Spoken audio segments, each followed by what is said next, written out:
Ito makita doon. Kukuha tayo idol ng mga gulay dito sa taas kasi matagal nang hindi tayo nagtinula. Walang sabaw.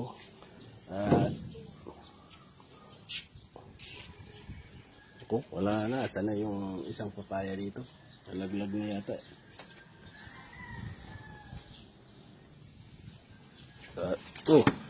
Nahulog na. Ayun, pinuha natin na lang isang papaya. Ilagay natin sa tinula. Ayun sa taas may mga maliliit pa naman.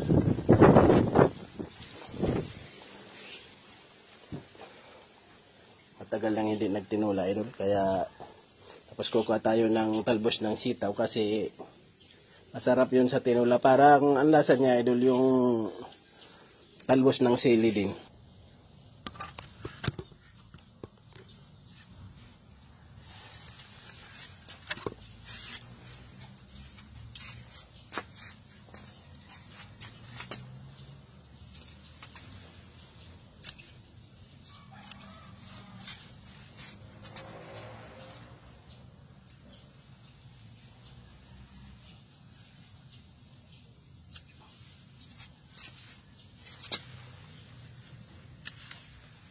Sarap siya idol.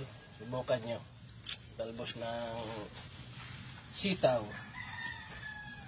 Ayun na. Pwede na ito idol. Okay lang masunod naman. Marami na ito.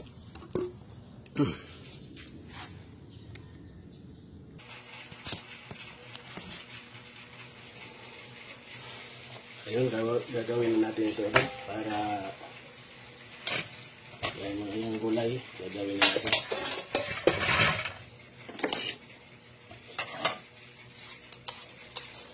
Papaya. Libre na.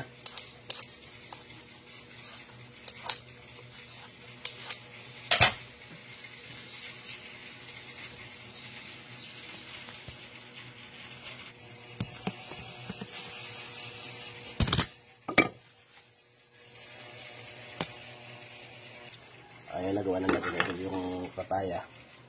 At yan, gawa na rin yung talbos ng sitaw. At ito mga ganun na.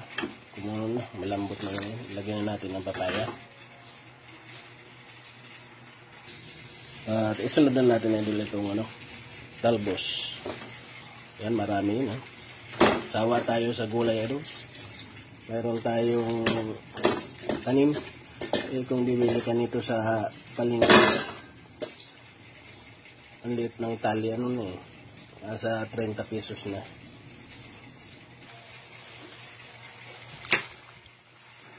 Ayun na, luto na. Napakalambot na ng atin.